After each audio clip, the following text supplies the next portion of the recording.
반갑습니다. 우리는 사도신경을 공부하고 있습니다. 이전까지 여러분들이 우리와 함께, 저와 함께 하면서 어떤 내용을 들으셨나요? 사도신경은 예배 시간에 반드시 수행해야 한다. 그래야 예배가 공적 가치를 갖는다. 이렇게 말씀을 드렸습니다. 그런데 우리는 그럼 언제부터 사도신경을 이렇게 한 거야? 이렇게 질문할 수 있을 것입니다. 그러면 예수님 당시 사도행전 2장에서 생겨난 교회부터 사도신경을 고백했겠습니까? 그럴 수는 없겠죠. 그러면 언제부터 이렇게 되었을까요? 그것은 많은 의견과 추측이 있을 뿐이고 정확한 팩트는 알 수가 없습니다. 그러나 가장 분명한 것은 381년 콘스탄티노플 신경이 교회의 규범적 고백 문장으로 자리를 잡았습니다.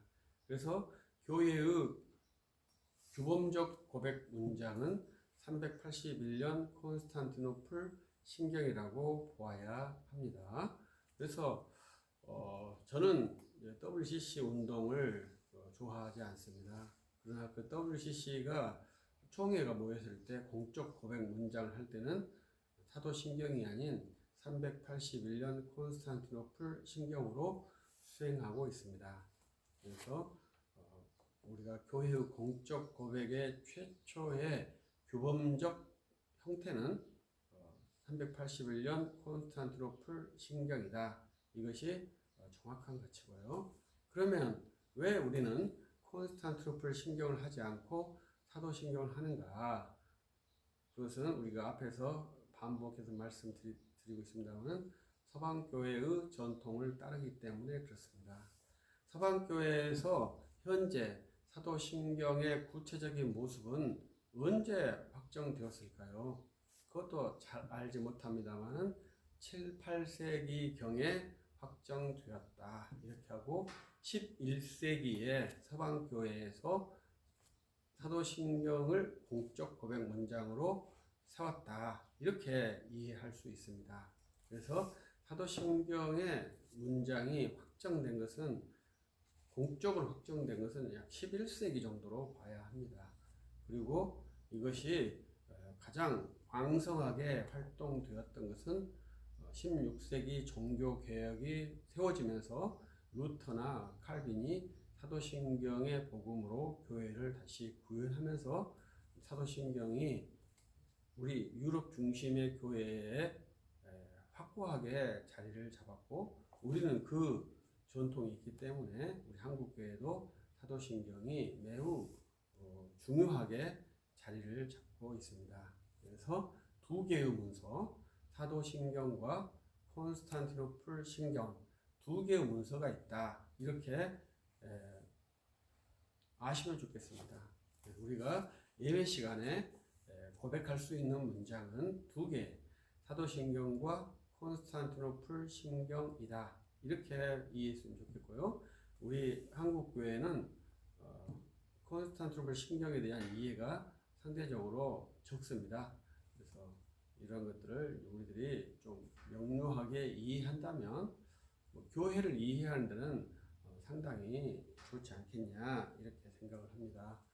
제가 이제 이러한 포인트 때문에 우리가 교리를 오해했다 이러한 아티클들을 이제 좀 묶어서 책으로 만들려고 해요. 그런데 이제 거기에서 이제 주안점이 뭐냐면 우리들이 사용하고 있는 많은 개념들이 어휘들이 개념화가 되지 않기 때문에 적절한 판단을 하지 못한다 이러한 생각을 해서 그러한 이제 판단 규범을 만들기 위한 훈련적인 그러한 시도를 하는 하나의 글들인데요. 그러니까 우리 신천지가 더 성경을 잘할까, 우리가 더 성경을 잘할까, 여러분 어떻게 생각하시나요? 말하는 거 보면 신천지가 우리보다 훨씬 더 성경을 잘하는 것으로 보이죠. 그러면 진짜 신천지가 우리보다 성경을 더 잘할까요? 그건 말이 안 되죠. 틀리게 열심히 하는 것을 잘한다고 말할 수 없지 않겠습니까?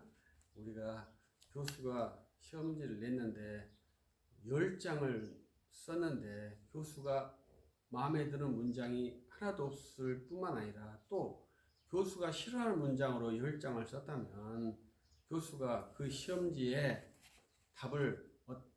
점수를 10장 썼다. 너 정말 훌륭하다. 애썼다. 라는 그 감정적인 불쌍한 점수는 줄 수 있겠지만 실제적인 점수는 빵점이 되지 않겠습니까? 그러나 신천지는 자기들이 열심히 복음을 잘한다고 성경을 잘한다고 주장을 하고 있죠. 이 주장과 실제는 일치하지 않을 때가 너무나 많죠. 그런데 우리가 그러한 것에 심장이 떨리고 두려워서 회피하려고 하는 것은 내 기본적인 양식이 없기 때문에 그러한 일이 발생하는 것 같더라고요. 그래서 우리의 주변에는 신천지라고 하는 강력한 이단의 공격, 또 우리 신학계에는 현대신학에 대한 강력한 도전, 그리고 그 신학의 최정점의 가시적인 깃발이 WCC라고 하는 그러한 것이 있는데, 그러한 우리 상황의 대척점들, 이러한 것에서 우리가 어떻게 나의 믿음을 지키고 또 나의 믿음을 표현할 수 있을 것이냐, 이러한 훈련을 할 때 거기에 가장 중요한 것은 사도신경이다. 이 사도신경은 정통신앙 문장이다. 이렇게 이야기할 수 있습니다. 그런데 저는 이제 정통에 대한 개념을 많이 훈련을 하고 있는데요. 신천지 그쪽 분들은 자기들이 새정통이라고 이렇게 표현하는 것 같더라고요. 우리는 정통입니다. 새정통이 아닙니다. 신정통도 아니고요. 정통입니다. 정통이라는 것은 말 뜻대로 하면 바른 가르침이라고 합니다. 그래서 새롭게 가르침을 형성한 신천지가 아니라 우리는 1세기 예수 그리스도께서 주신 복음, 그 복음을 사도들이 정확하게 계승한 그 복음, 교부들이 세운 가치, 그리고 종교개혁 때 회복한 가치의 형태로 정통주의를 유지하고 있는 정통파입니다. 그래서 우리는 1세기 복음을 구현하고 있는 그러한 구닥다리 인간들이라고 저는 그렇습니다. 그래서 우리는 상당히 구식 복음을 가지고 있는 그러한 것이고, 이 구식 복음, 옛날 복음과 현재 복음의 차이가 없어야 한다, 이렇게 주장하고 있습니다. 그래서 사도신경은 유효하게 우리에게 필요하고 합당한 고백 문장이다, 이렇게 볼 수 있겠고요. 그래서 정통이라고 하는 개념은 그러한 개념입니다. 그런데 아쉽게도 사도신경은 정통교회 회의에서 결정된 문장이 아닙니다. 정통교회 회의에서 결정된 문장은 381년 콘스탄티노플 신경입니다. 그런데 서방교회는 콘스탄티노플 신경을 하지 않고 사도신경을 합니다. 근데 그 이유는 필리오키 논쟁 때문이지 않을까, 저는 그렇게 이 사도신경을 이용하면서 드는 생각이에요. 이 책에는 기록되지 않았지만 필리오키 논쟁으로 동방과 서방이 나뉘었습니다. 그래서 우리 서방교회는 공교회를 7차 공의회까지 하는 것이 일반적입니다. 그런데 동방교회는 8차 공의회까지 하고 있더라고요. 그래서 이제 우리가 교리를 오해했다, 거기에 이제 써놨는데요. 그 이유는 뭐냐면 그 필리오게 논쟁 때문에 그렇습니다. 그래서 8차 공의회에서 서방교회가 1차전에 승리했지만 2차전에 패배해서 공교회에서는 필리오게를 뺀 공교회 문서가 채택이 된 것이 8차 공의회 문서입니다. 그래서 8차 공의회에서는 381년 콘스탄티노플 신경 그대로 문장을 사용하는 것을 결정했습니다. 그렇기 때문에 거기에다가 필요없게 문장 단어를 넣어서 고백하는 것은 위반이 되게 되는 것이죠. 그러면 어떻게 하겠느냐? 콘스탄트 신경을 할 수 없게 된 상황이 된 거 아니겠습니까? 그래서 서방교회는 사도신경으로 선회하지 않았을까? 이러한 제 섣부른 판단을 한번 말씀을 드리고 싶습니다. 그래서 이제 11세기에 서방교회에서 사도신경에 대한 이해로 전환이 되고, 또 하나는 필리오케의 정당성에 대해서 신학적 정당성을 구축하려고 노력을 하는 것이거든요. 그 후 500년 동안 교회는 심각하게 문제가 많이 발생했고, 그러한 발생된 사안에 근거해서 16세기에 종교개혁이 구현된 것이죠. 그 종교개혁이 구현될 때 그 교회의 집안, 500년 동안 사도신경을 하고 있었던 그 교회의 집안에서 형성되었고, 그 종교개혁자들은 사도신경의 고백을 해설하기 시작했고, 그 사도신경의 해설과 교회의 가르침을 대조했을 때 교회의 가르침이 너무나 위배되기 때문에 종교개혁이 정확하게 실현될 수 있는 근거가 된 것이죠. 그래서 사도신경은 공적 고백 문장이기도 하지만 종교개혁 신학의 원천이기도 하죠. 그래서 우리는 고대 교회의 신학과 종교개혁의 신학이 일치한다, 일치하기를 추구한다, 이렇게 표현할 수 있고, 저 같은 사람은 그러니까 1517년 종교개혁 신학을 정확하게 다시 구현해서 교회를 이루려고 하는 그러한 사역자이죠. 그래서 우리들의 목사가 전하는 복음이 예수 그리스도께서 교회에 주신 복음, 그 복음을 받은 사도들이 세운 가르침의 체계, 그것을 교부들이 잘 계승했고, 그 교부들이 주신 가르침을 떠난 중세 로마 카톨릭 교회를 개혁한 종교개혁 교회를 우리들이 계승하고 있습니다. 그러한 의미에서 우리는 사도신경을 구현하고 공적 고백을 수행하고 있습니다. 그것을 잘 이해해 줘야 사도신경이 얼마나 중요한 문장인가, 이런 것을 알 수가 있습니다. 그래서 사도신경은 언제부터 했습니까? 이렇게 말한다면 정확하게 알 수는 없습니다. 왜냐하면 교회는 300년 동안 박해를 받았거든요. 박해를 받았다고 하는 것은 공식적 자료를 만들 수 없다는 겁니다. 다 비밀 자료예요.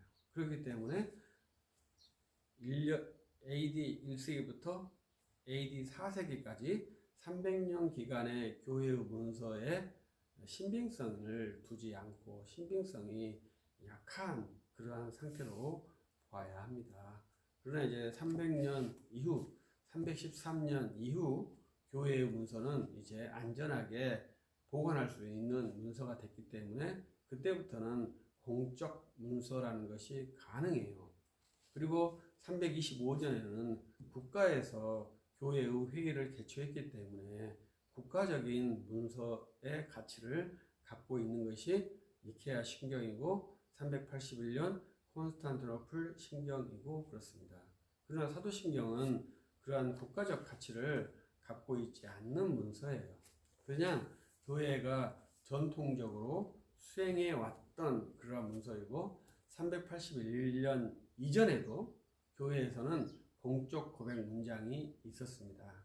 그 문장이 사도신경이었고, 또 하나는 믿음의 규칙이라는 문장이었습니다. 그래서 이 사도신경은 서방교회 측에서 사용했고, 믿음의 규칙이라는 것은 동방교회 측에서 사용을 했습니다. 그러나 동방교회는 381년 콘스탄티노플 신경이 결정되자마자 이제 믿음의 규칙을 빼버리고 콘스탄티노플 신경으로 대체가 되어서 믿음의 규칙의 전례는 사라졌어요. 그래서 믿음의 규칙의 내용은 사라졌기 때문에 정확하게 알 수가 없습니다. 그러나 이제 신학자들이 그 문헌에 파편적으로 그 내용이 남아 있어요. 그래서 이제 그 믿음의 규칙이 있었다 이렇게 알지 정확한 문장은 무엇이다 이렇게 알 수가 없어요. 똑같이 우리 사도신경도 381년에 수행했던 공적 고백 문장은 알 수가 없습니다. 그러나 이제 공론화된 공인화된 7, 8세기 그리고 결정된 11세기의 문서가 현재 우리가 운영하고 있는 문서이죠. 그래서 381년에 어떻게 수행했는가 이런 것은 이제 추정에 있습니다. 그래서 많은 분들이 사도신경은 세례시 고백했던 문장이었을 것이다 이렇게 추정을 합니다. 그래서 왜? 나눔이 들어가 있기 때문에 그렇습니다. 그래서 내 고백을 해야 교회에서 세례를 줄 거 아닙니까?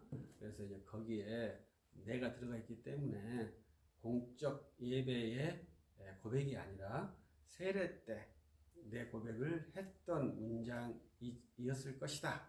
이렇게 추정을 하기도 합니다. 그러나 저는 313년 이전의 교회 그때는 무엇다 이렇게 말하는 것은 좀 좋지 않다고 생각을 해요. 왜냐하면 그때는 박해이기 때문에 추정만 할 수 있지 정확한 문서 근거를 확보할 수 없거든요. 그래서 그때는 세례로 사용했을 것이다 추정이죠. 제 사도신경 해설에는 그 말을 전혀 안 썼어요. 왜냐하면 저는 사도신경을 공적 교회 문장으로 주장을 하고 있기 때문에 이것이 세례 문장에서 공적 고백 문장으로 바뀌었다 이렇게 생각하는 것이 저로서는 좋지 않거든요. 그래서 이제 그것을 빼버렸고 세례 문장이었다라고 주장하시는 분들이 의외로 많이 있죠. 그러나 그것은 잘 모르죠. 그러나 세례 때 믿음 고백을 한 것은 사실입니다. 우리들도 세례 때 믿음 고백을 하지 않습니까? 그런데 우리는 세례 고백 때 예수님은 참 하나님이시오 참 사람이십니다. 이렇게 고백을 하죠. 근데 이 고백은 381년 이전에는 그렇게 고백할 수가 없습니다. 그래서 이제 교리 고백은 약간 차이가 있죠. 네, 세례 문답에 고백하는 것은 교리 고백이거든요. 그래서 예수 그리스도를 참 하나님과 참 사람입니다. 라고 고백하는 것은 381년 콘스탄티노플 신경의 결정이 아버지와 아들은 동일한 실체입니다. 라는 고백이에요. 그래서 참 하나님이라는 고백이거든요. 그래서 우리가 예수 그리스도는 참 하나님입니다. 이렇게 고백하지 않습니까? 그것은 325년 니케아 공회의와 381년 콘스탄티노플 공회의를 합당하게 인정합니다. 라는 고백이고요. 두 번째, 예수 그리스도는 참 하나님이시고 참 사람이십니다. 라는 고백은 431년 에베소 공회의와 451년 칼케톤 공회의의 결정을 합당하다고 수용합니다. 라는 그러한 교회 교리에 대한 인정을 고백함으로 세례를 받습니다. 그걸 잘 이해를 해 주셔야 합니다. 저는 그 고백이 마태복음 16장 16절 말씀 예수님은 하나님의 아들이시오 그리스도이십니다. 라는 고백과 똑같이 봐요. 그러나 교리의 내용은 하나님의 아들은 참 하나님이시고 그리스도는 참 사람이시다. 이렇게 저는 연결된다고 이해를 하고 있거든요. 그래서 우리 세례 때는 지금은 그렇게 하고 있는데 이것은 최소한 451년에 결정되었지 않습니까? 그러니까 451년에는 세례 문장 고백이 무엇이든지 잘 추정하기 어렵다. 이렇게 이해할 수 있겠죠. 그러나 우리들은 현재 세례 문장은 그렇게 되어 있고 우리가 지금 생각하고 있는 것은 381년 이전에 교회가 예배를 했는데 그때 공적 예배를 어떻게 했느냐 이렇게 했을 때는 우리가 지금 현재 사용하고 있는 규범적 문서로는 수행하지 않았다. 381년에 결정되었기 때문에요. 그래서 그때 그러면 교회의 규범성이 없었는가? 그렇게 말하는 것이 매우 무리하다는 것이죠. 왜냐하면 박해받는 교회에 무엇을 요구하는 것이 상당히 좋지 않습니다. 무엇을 요구하는 것은 안정적인 상황에서 그 상황을 요구해야지, 생명의 경각강에 있는 그 상황에 어떠한 조건을 말하는 것은 저는 좋지 않다고 생각을 해요. 일단 우리에게 가장 중요한 것은 생존이거든요. 생존을 해야 되는 거 아니겠습니까? 또 우리가 또 중요한 것은 순교도 매우 중요하죠. 그러나 우리의 제1번 목표는 생존이에요. 그리고 순교는 주께서 특별하게 세우신 종들에게 주신 고난이고 복이죠. 그러나 모든 사람이 그것을 다 수행할 수 있다? 이렇게 생각하는 것은 좋지 않아요. 그래서 우리들은 사도신경이 교회의 공적 규범으로 등장한 것은 11세기다. 그러나 그것이 381년 콘스탄티노플 신경과 연관이 있다. 그래서 그때부터 이 교회가 이제 규범화, 체계화가 되는 것이죠.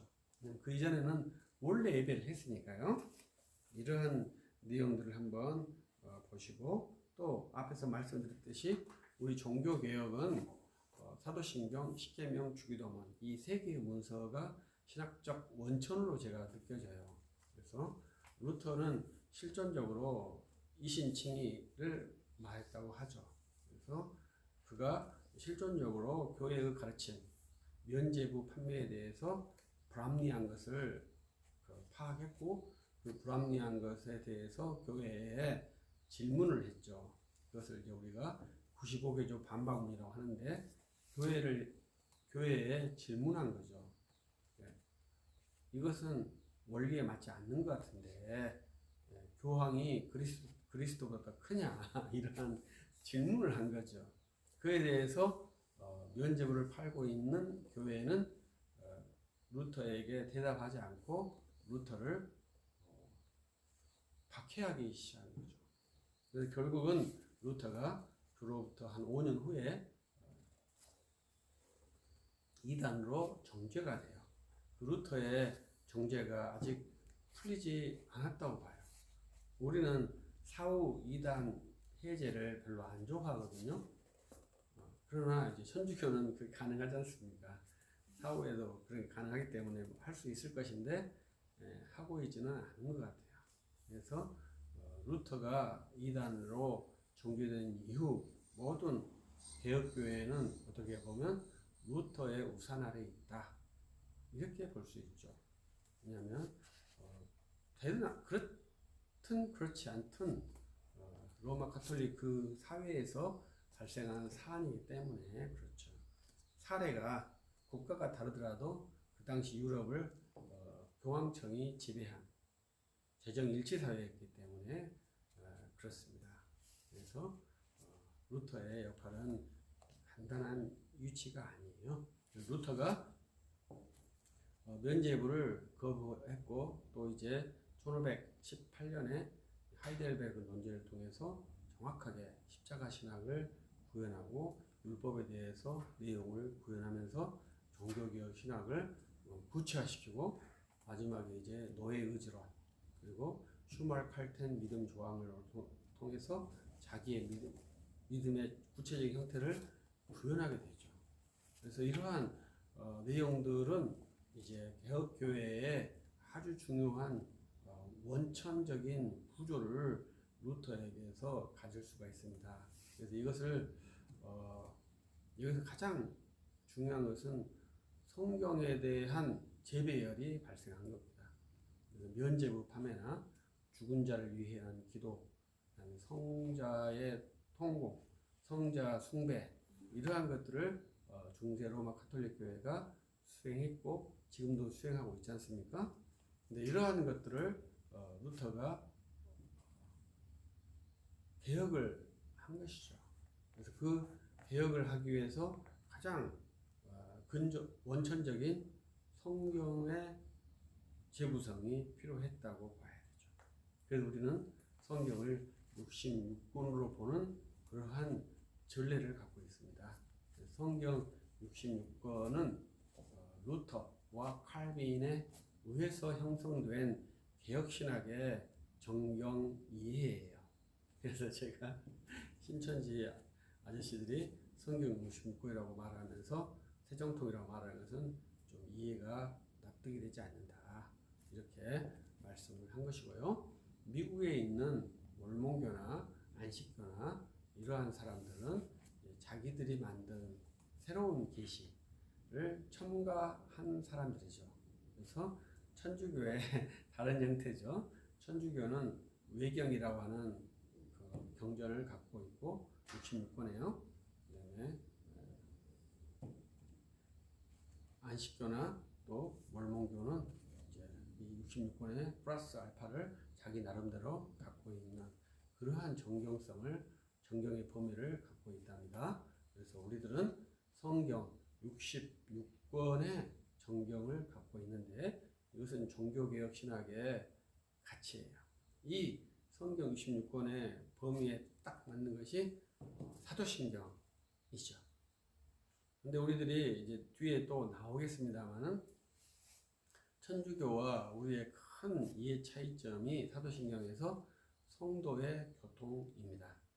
그래서 이제 천주교는 성자의 통공이라고 해서 성자 숭배가 가능한 형태로서 사도신경을 번역을 하고 이해를 하고 있습니다. 그러나 우리들은 성도의 교통이라고 번역을 해서 성자 숭배가 아닌 믿음의 백성의 동일한 고백으로 이해를 하고 있습니다. 그래서 우리들은 한 교회를 추구하고 있는데 이 한 교회에는 산자의 교회와 죽은 자의 교회가 있어요. 그래서 승리한 교회가 죽은 자의 교회지 않습니까? 천상교회가 승리한 교회, 죽은 자의 교회예요. 또 우리는 지상교회, 싸우는 교회예요. 그런데 천상에 있는 우리 성도들과 지상에 있는 성도들이 일치하는 점이 있답니다. 그것은 주님이 다시 오시기를 기다리는 거죠. 그래서 재림신앙에서 천상교회와 지상교회가 일치해요. 다른 면은 다 불일치해요. 왜? 천상교회는 승리한 교회고 지상교회는 싸우는 교회이기 때문에 그래요. 그러나 승리한 교회도 여전히 주의 재림을 기다리고 있어요. 우리 지상교회도 주의 재림을 기다리고 있어요. 우리는 기다리진 않죠. 우리는 적극적으로 전도하고 있죠. 그래서 천상교회의 영광과 지상교회의 영광이 약간 차이가 있어요. 지상교회의 영광도 만만치 않죠. 왜냐하면 날마다 복음을 전도해서 그 복음을 전도하는 자들, 복음을 듣고 구원 얻는 자가 발생하기 때문에 상당히 영광스럽죠. 그래서 천상의 영광도 크고 놀랍겠습니다만 지상에서 영광도 많지 않은데 그 영광은 복음을 전도할 때 나타나는 영광입니다. 그래서 단순히 뭐 앉아서 찬송하고 기도하고 해서 나타나는 영광은 임의적이라고 봐야 돼요. 그러나 복음이 선포될 때의 영광이 정확한 하나님의 영광이고 그 복음을 통해서 죄인이 구원받는다면 그것은 하늘의 기쁨이라고 성경이 명시하고 있죠. 그래서 우리들은 그러한 이해를 한번 해서 사도신경의 이 형태는 처음부터 있었던 것이 아니고 후기에 조성된 것인데 교범적으로는 11세기다. 이렇게 이해했으면 좋겠습니다.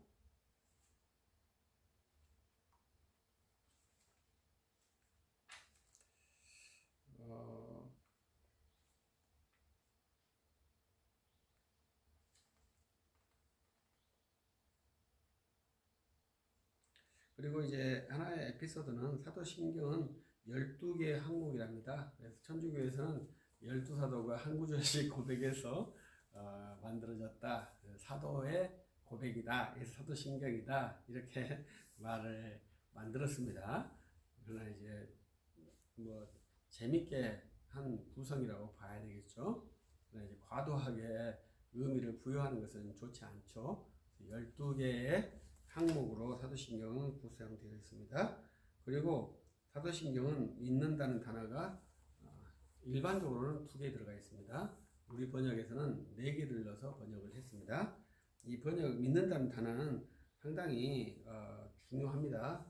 왜냐하면 믿는다는 단어는 진리 대상에다가 넣는 것이거든요. 그래서 이건 좀 엉뚱한 설입니다만은 현대에 들어오면서 바뀐 것들이 많아요. 현대는 기본적으로 1900년도로부터 현대라고 말하더라고요. 그래서 1차 대전과 2차 대전이 중첩 기간이고 1945년부터 이제 완전히 현대화된 시대로 볼 수 있는데요. 현대의 아주 중요한 차이점이, 그러니까 근대와 현대의 중요한 차이점이 존재에 대한 이해가 완전히 바뀌어버렸어요. 그래서 옛날에 저는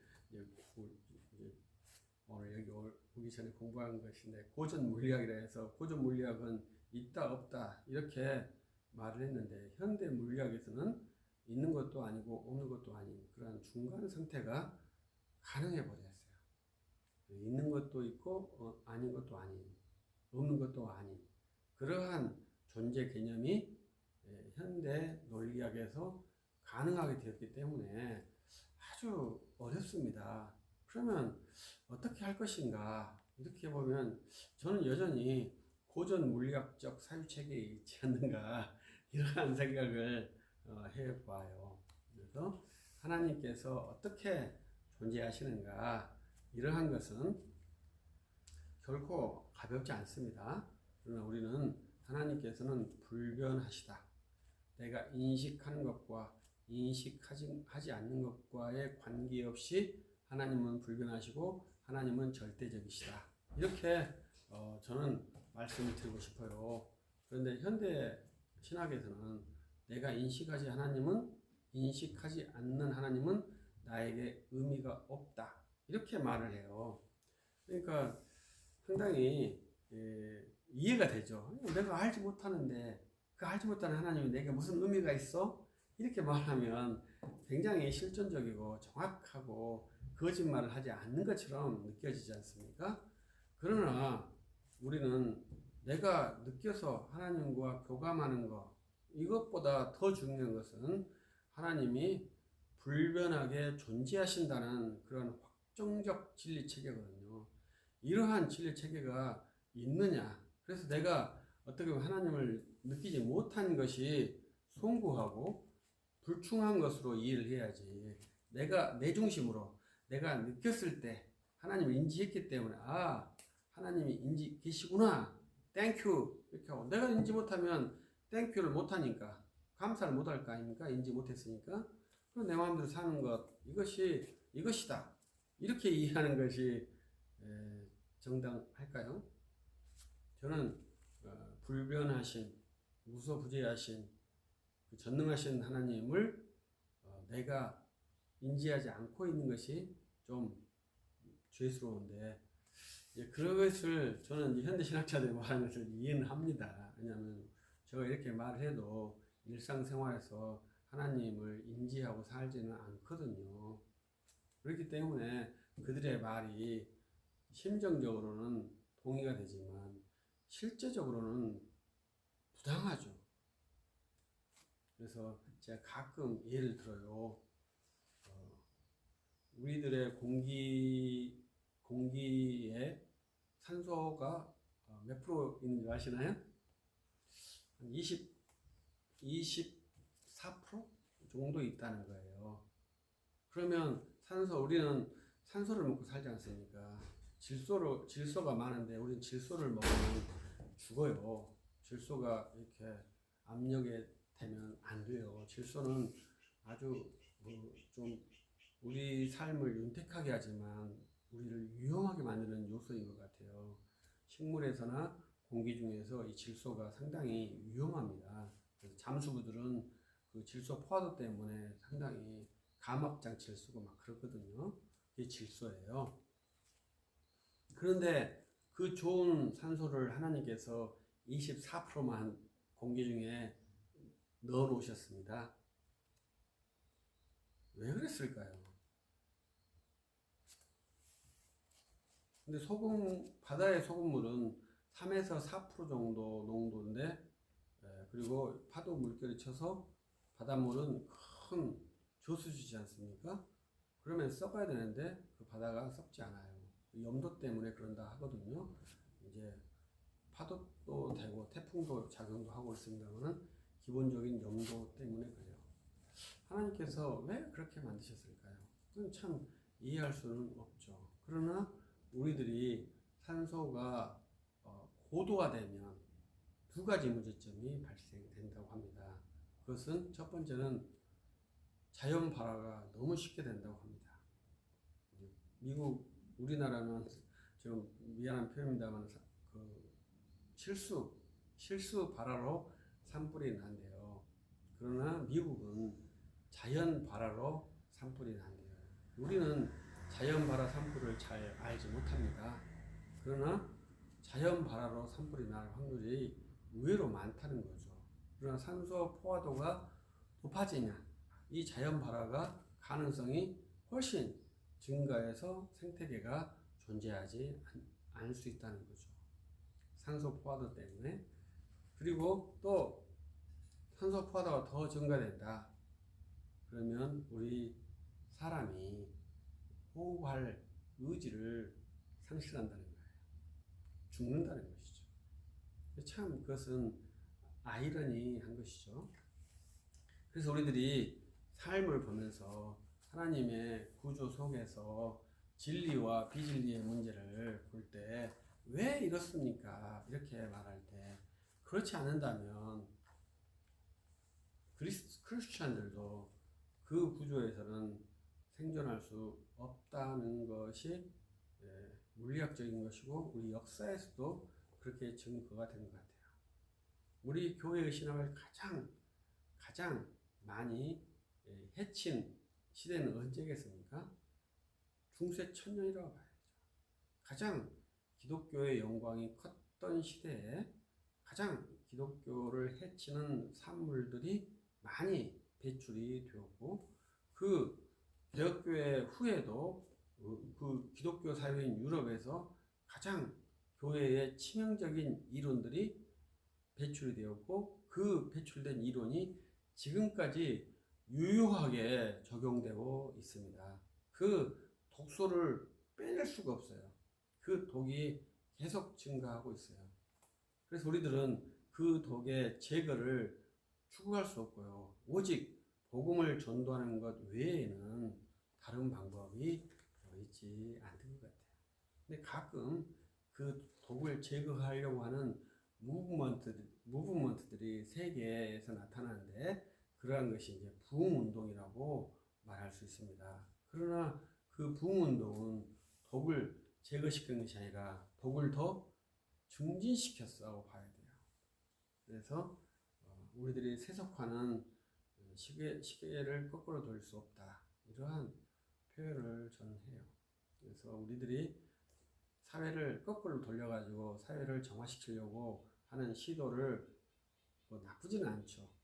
그러나 그 시도는 불가능하다는 것이 발생하지 않았다는 것이 역사의 지금까지 사례이고 또 모르죠. 또 유력한 사람이 역행하는 그러한 부흥운동을 할 수 있을지 모르겠습니다만 2000년 역사에는 나타나지 않았고요. 우리가 할 수 있는 일은 딱 하나뿐이죠. 복음을 전도하는 것 외에는 다른 방법이 없는 것 같아요. 그래서 믿는다는 말은 하나님의 존재를 믿는다 이렇게 말하는 것이고 우리가 제가 있다는 것은 내 아버지와 내 엄마가 있다는 증거 아니겠습니까? 우리 교회가 있다는 것도 이 교회를 세우신 누군가가 있다는 거죠. 스스로 생긴 게 아닙니다. 누군가에 의해서 생긴 것인데 그 누구를 믿는 것이죠. 교회의 주님, 그 누구를 믿는 것인데 그 믿는다라는 고백을 사도신경이 하고 있습니다. 그리고 이제 우리는 이 사도신경은 종교개혁의 핵심 문장이라는 것을 말씀을 드렸습니다. 그리고 우리 한국교회는 사도신경에 음부강화가 없어요. 그래서 이 음부강화 내용이 상당히 재미있는 내용입니다. 그래서 한 3, 40년 전에 이제 그걸 주장했던 분이 있어요. 한국교회에 음부강화를 해야 한다 이렇게 주장했는데 그분이 빨리 돌아가셨어요. 그래서 참 특이한 얘기도 하다 이렇게 생각하는데 지금도 여전히 음부강화를 넣어야 한다고 주장하시는 분들이 상당히 있어요. 그래서 왜냐하면 우리 처음에 우리 한국교회도 음부강화를 했거든요. 그런데 어느 시점에 이게 빠져버렸어요. 누가 왜 빠졌는지 잘 알지 못해요. 그러나 우리가 추정할 때 이 책에 뒤에 있는데 감리교의 영향으로 빠졌다고 추정을 해요. 왜냐하면 그 무렵에 특이하게 미국 감리교에서 음부 강화를 빼려고 하는 소수파의 운동이 있었거든요.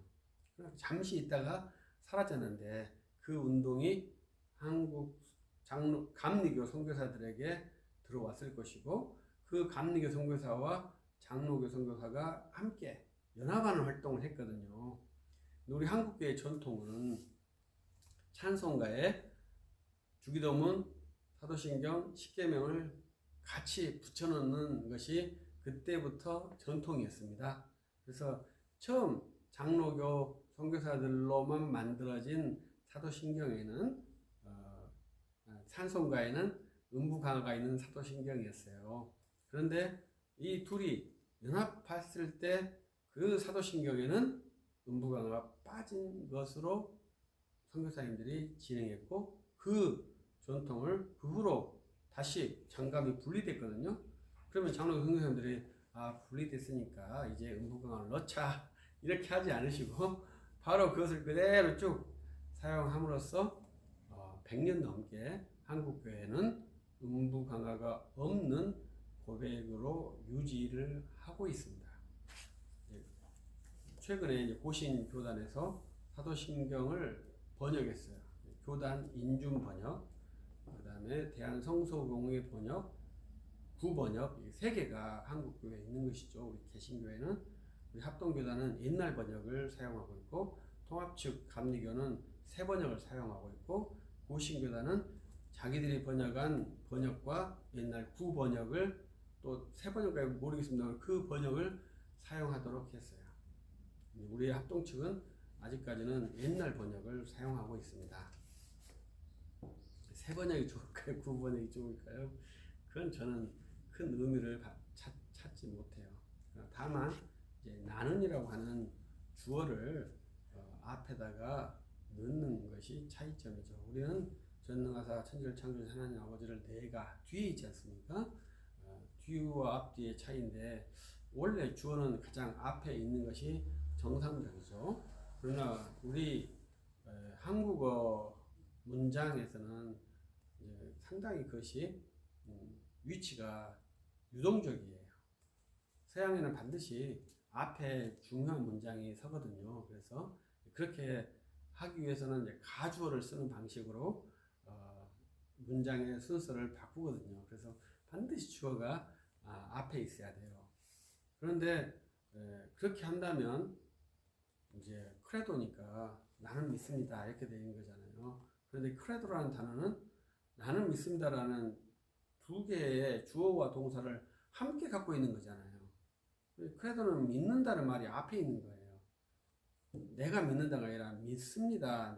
나는 이렇게 믿는다는 고백을 하고 싶은 것이기 때문에 하는 것이고 우리 사도신경은 전능하신 하나님을 강조하고 싶은 거죠. 그래서 전능하사 천지를 창조하신 하나님 아버지를 내가 믿사오니 이렇게 가는 거예요.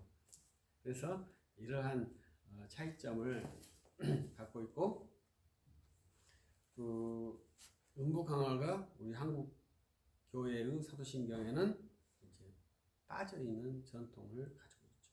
그래서 이제 새로운 운동으로 이제 사도신경을 넣자라는 제안을 많이 해요. 한국교회에서도 천주교나 영국 성공회는 사도신경의 음부 강화가 들어가 있어요. 그러나 우리 이제 개신교 전통, 장로교, 감리교 전통에는 그러한 제시가 빠져 있다는 것이죠. 그래서 그것을 세계 모든 교회처럼 넣어야 한다. 또 이제 이 책에 있습니다만은 김리훈 장로님은 너무 중요한 복음 요소이니 넣어야 한다. 이렇게 주장하신 분이 계셔요.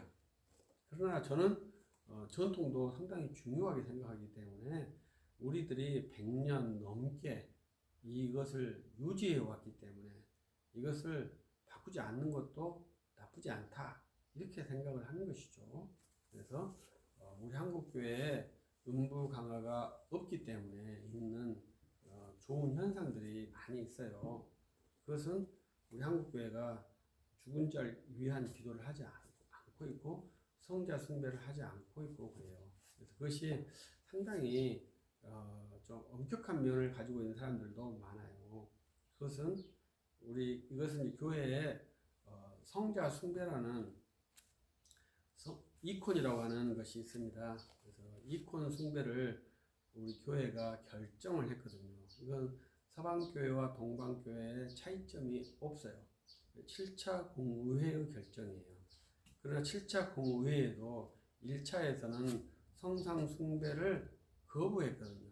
그러나 2차에서 1차 결정을 무력화시키고 2차 결정에서 성상 숭배를 결정한 것이에요. 그래서 우리 장로파는 그 이전에 성상 숭배를 하지 않아야 한다. 그 결정을 우리는 유효하게 생각하는 집단이죠. 그래서 우리 칼빈파에서는 제일 처음에 교회 안에 있던 송상들을 척결하는 것부터 시작을 했습니다. 그래서 칼빈파 교회들에게는 예배당 안에 어떠한 구조체들이 있지 않고 또 유리창에 스테인 글라스 거기에 뭐 예수님의 그림이라든가 이러한 것들을 넣지 않는 그러한 구조체로 건물을 유지하게 되었답니다. 그것이 이제 성상 숭배와 관련이 되어 있거든요. 그래서 이제 이것을 강력하게 하지 않는 요소 중에 하나가 저는 음부 강화를 하지 않음에 있다고 봐요. 그러나 이제 우리 한국 사회도 여러 역사를 지내면서 이 이콘에 대해서 많이 관심을 갖고 연구하시는 분들이 발생을 했습니다. 그래서 이콘이 무력화되어야 되느냐 아니면 이콘이 중간자적이냐 이콘이 복음에 유익하냐 이러한 세 가지 위치에 있지 않겠습니까? 근데 칼빈은 유해하다 죄송합니다. 유해하다 이렇게 아주 강력한 주장을 한 거예요. 그래서 우리 장로파는 그러한 유에 있기 때문에 그러한 흐름을 따르고 있어요. 이콘에 대해서 매우 부정적인 의식이 장로교회는 있어요. 그렇기 때문에 이 음부강화 빠진 것에 대해서 불만이 없는 거예요. 그런데 이제 우리들이 예전을 열심히 연구하면서 우리 장로교 예배가 상당히 좀 경박스럽지 않습니까? 그래서 이제 반대급부로 이콘에 대한 연구가 의외로 많이 있어요. 이콘에 연구가 발생하니까 이콘에 대한 중립적인 견해들이 우리 장로파 신학자들에게도 나타나고 있습니다. 이러한 것은 저는 음부 강화와 관련이 되어 있다고 생각을 해요. 그래서 저는 이 음부 강화는 뺀 상태로 현상을 그대로 유지하는 것이 좋겠다. 이렇게 생각을 하고 있습니다.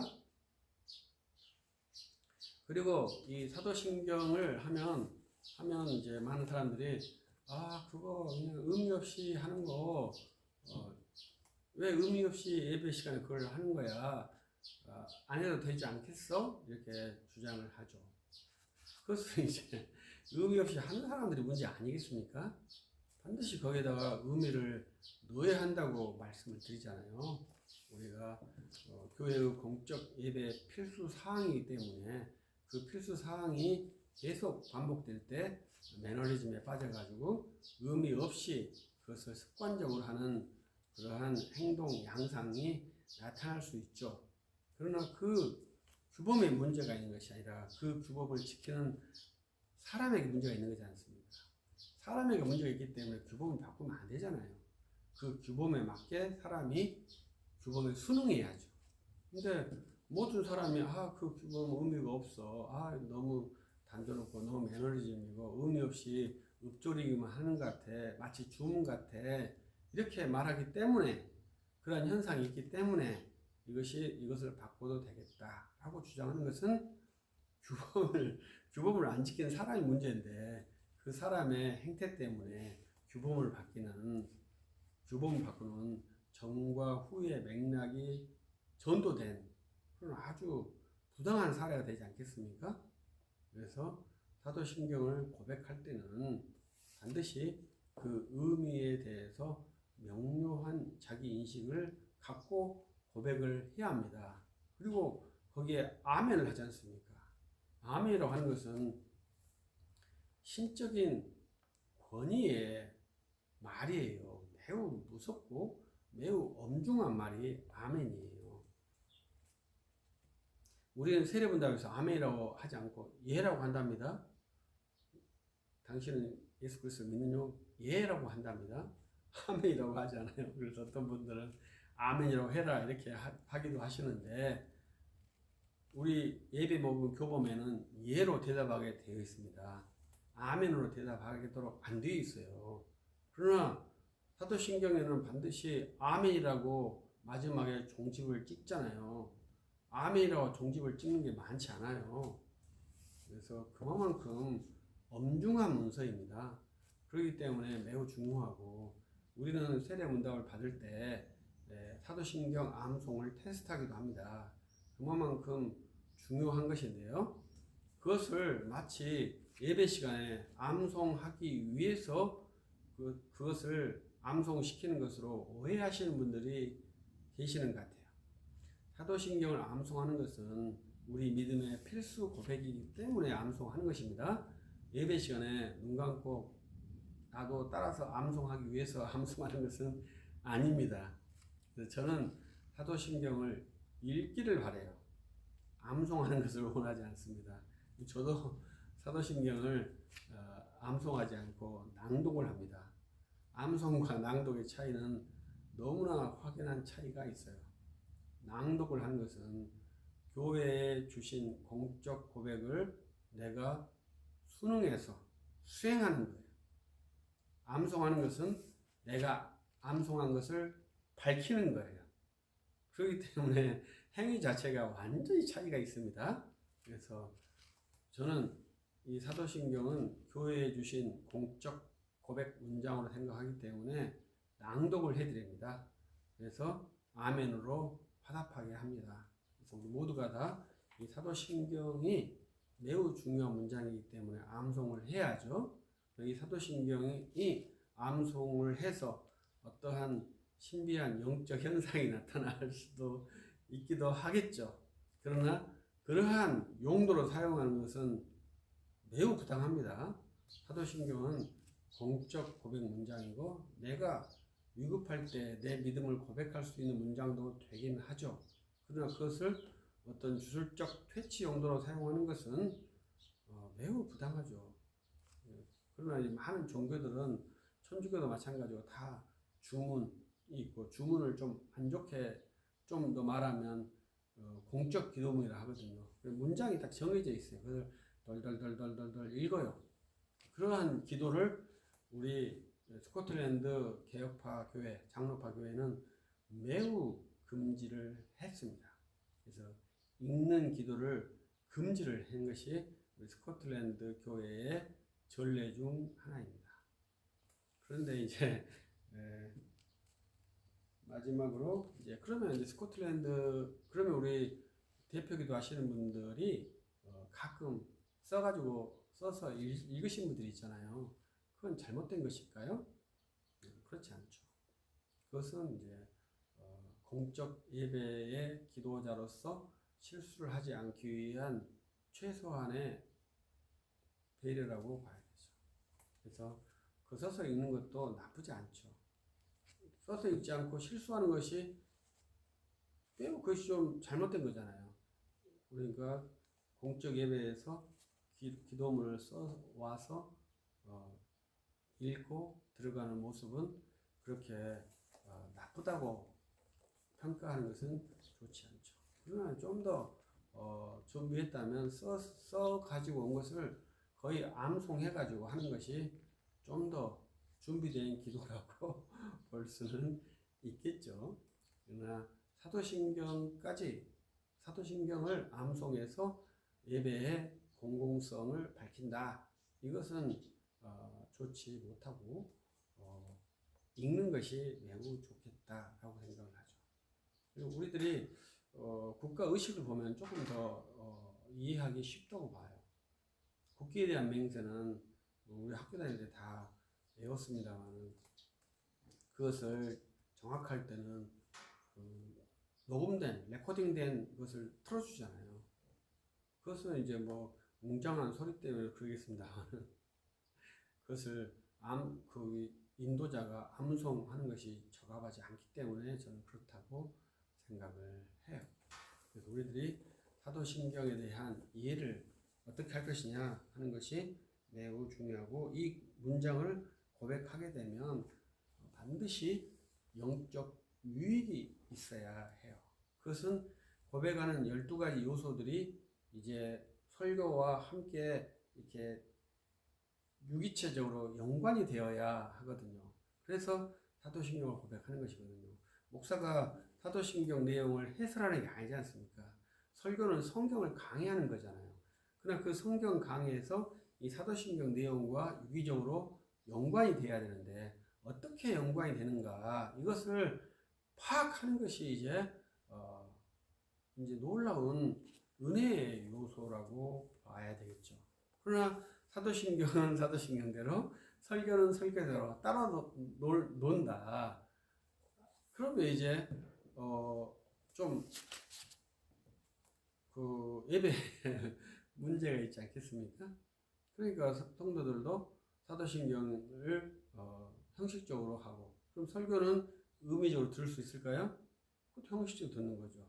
왜? 기준이 없지 않습니까? 내 주관대로 듣지 않습니까?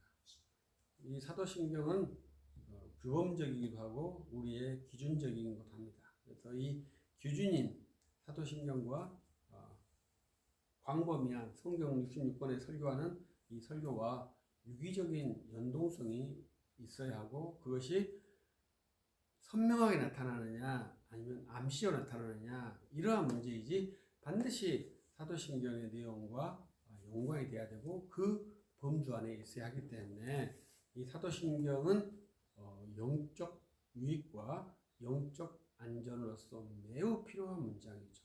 그런데 이 보호 장치, 이 장치를 빼버리면 예배 목사가 자기 마음대로 설교해도 그걸 규범화할 수 있는, 통제할 수 있는 장치가 사라진 것이지 않습니까?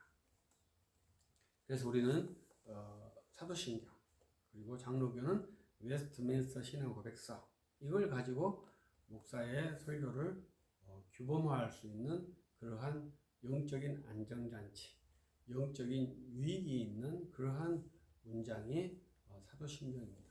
그래서 반드시 성도들도 목사도 마찬가지. 목사도 같이 사도신경을 예배 시간에 낭독할 거 아닙니까?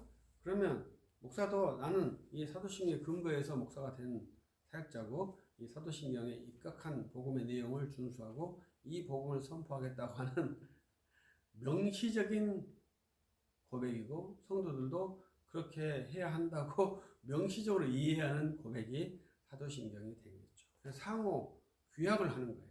그래서 목사가 이 사도신경에 위배되는 설교를 하면 이제 목사의 자격이 아니다. 이러한 명시적인 고백을 하고 있는 것이랍니다. 그런데 우리 현재 사회, 현대 교회에서 가장 큰 문제는 좀 제가 없어서 그렇습니다만 유일신론이거든요.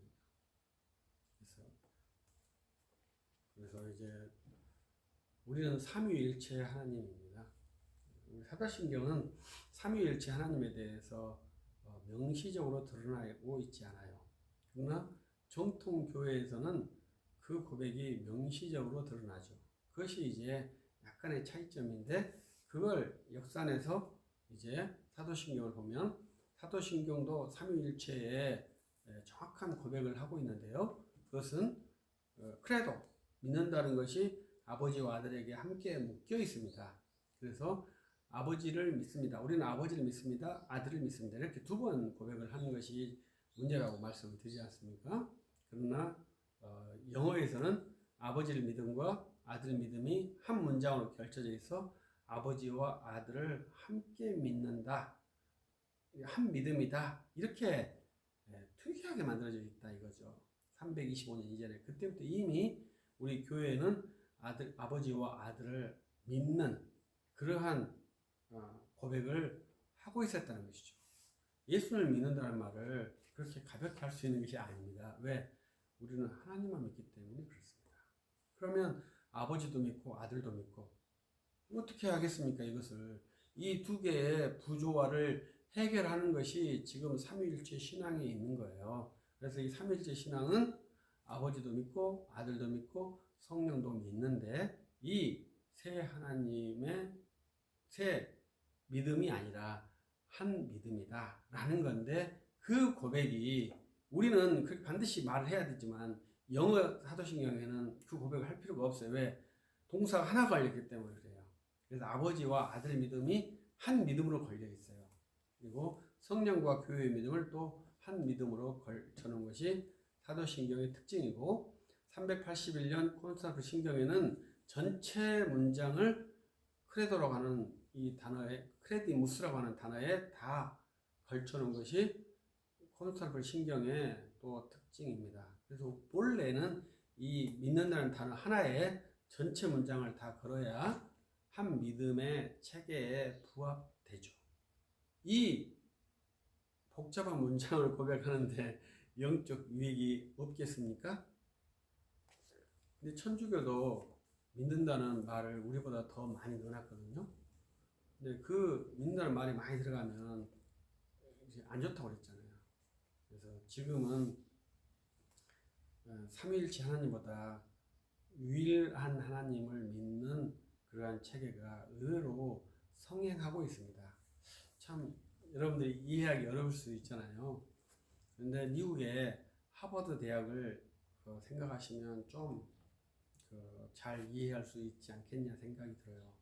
하버드 대학은 회중파 목사를 만들기 위한 대학교가 하버드 대학이었거든요.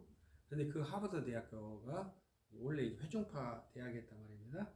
근데 나중에는 유니타리언, 일신론을 수용해요. 그건 잘 아시죠? 그래서 하버드 대학교가 지금도 회중파에 있는 정통 가르침을 유지하는 것이 아니라, 회중파도 그러니까 몇 개 섹션은 아니었어요. 지금도 회중파 중에서 컨그리게이션이라고 하는 회중파라고 하지 않고 유니테리안이라고 하는 자기의 신앙의 정체성을 명패에다가 붙여놓은 것이 인터넷 사진에 있더라고요. 그래서 제가 한번 버스턴에 가서 한번 보고 싶어요. 유니테리안 교회를. 그분들이 1620년에 들어갈 때는 회중파 교회로 들어갔단 말이에요. 근데 유니테리안 교회가 된 다음에 지금 회중파의 그 하버드 대학은 유태인의 대학교가 됐잖아요. 참 이해하기 어떻게 왜 그런 것이 될 수 있을지 모르겠습니다. 논리적, 그 역사적으로는 그래요. 그래서 우리 유니테리언 일신론 종교가 없다고 생각할 수 있겠습니다만 이미 일상화되었어요. 그래서 삼위일체 하나님에 대한 정확한 고백을 하지 않는다면 지금은 잠재적이고 암묵적으로 일신론 종교라고 말할 수 있을 정도로 교회의 일신론 행태가 성행하고 있다. 이것은 WCC가 지향하는 그 신관이기도 해요.